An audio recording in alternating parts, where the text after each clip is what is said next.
கர்த்தருடைய அதிசயங்களெல்லாம் பேசுங்கள் என்பதை விரும்பிய எங்கள் கர்த்தரின் நாமத்தினால் உங்கள் அனைவருக்கும் என் அன்பின் வாழ்த்துதல்களை தெரிவித்துக் கொள்கிறேன். இன்று நவம்பர் 21ஆம் தேதி நாம் சிந்திக்கும் ஜீவ வசனம் 105ஆம் சங்கீதம் 2ஆம் வசனம். சங்கீதம் 105 வசனம் 2. அவரை பாடி அவரை கீர்த்தனம் பண்ணுங்கள், அவருடைய அதிசயங்களெல்லாம் தியானித்து பேசுங்கள். கர்த்தர் நம் வாழ்க்கையில் செய்த அற்புதங்கள் எண்ணிலடங்காதவை.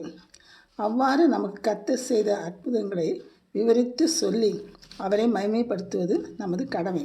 அது மட்டுமல்ல, நம்முடைய சாட்சியை பகிரும்போது கேட்கிறவர்களின் விசுவாசம் பெருகும். அவர் செய்த அதிசயங்களெல்லாம் நாம் தியானிக்கும் போது நமக்கு அவர் மீது மிகுந்த பாசமும் அன்பும் உண்டாகும். ஆச்சரியமாகவும் இருக்கும். நமது விசுவாசமும் அவர் மீது வைத்த நம்பிக்கையும் அதிகமாகும். கர்த்தருடைய அன்பை ருசித்து பாருங்கள் என்று நாம் அவருடைய அதிசயங்களை எல்லாம் எடுத்து சொல்ல வேண்டும். 1 நாளாகமத்தில் 16ஆம் அதிகாரத்தில் 8ஆம் வசனம் முதல் 22ஆம் வசனம் வரை தாவீதின் பாடலாக உள்ளது. தேவனுடைய பெட்டியை உள்ளே கொண்டு வந்து தாவீது அதற்கு போட கூடாரத்தின் நடுவே அவர்கள் அதை வைத்து தேவனுடைய சந்நிதியில் சர்வாங்க தகன பலியையும் சமாதான பலிகளையும் செலுத்தினார்கள். அப்பொழுது கர்த்தருக்கு துதியாக பாடும்படி தாவீது ஆசாப்பிடத்திலும் அவனுடைய சகோதரர்களிடத்திலும் கொடுத்த சங்கீதம் தான் இது. கர்த்தரை ஆராதிப்பது என்றால் அவர் செய்த நன்மைகளுக்காக நன்றி கூற வேண்டும். அவரது பண்புகளையும் மேன்மையும் கூறி அவரை புகழ்ந்து பாட வேண்டும். நாம் நம்முடைய பிள்ளைகளிடம் பேசும் பொழுது கர்த்தர் நமக்கு செய்த, அதாவது பழைய காலங்களில் நமக்கு தேவன் செய்த அதிசயங்களை எல்லாம் நாம் சொல்ல வேண்டும். அவர்களும் கர்த்தரை நோக்கி ஜெபம் பண்ணி பல அதிசயங்களை பெற்றுக்கொள்வார்கள்.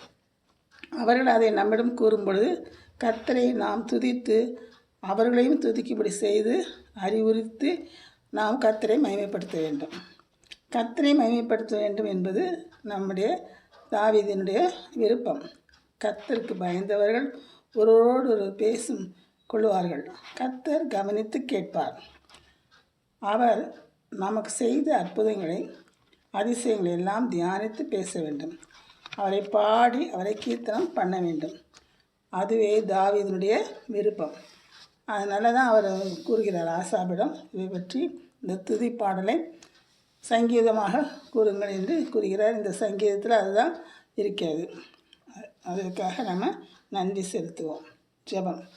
அன்புள்ள கர்த்தாவே, உம்முடைய அதிசயங்களெல்லாம் நாங்கள் தியானித்து பேச விரும்புகிற எங்கள் கர்த்தாவே, உண்மை நாங்கள் பாடி கீர்த்தனம் பண்ணுகிறோம். சுவாமி, நீர் எங்களுக்கு செய்த அற்புதங்கரமான அதிசயமான கிரியைகள் எல்லாம் நாங்கள் நினைத்து நினைத்து நன்றி செலுத்துகிறோம். சுவாமி, உமக்கே மகிமையும் கனமும் துதியும் உண்டாவதாக.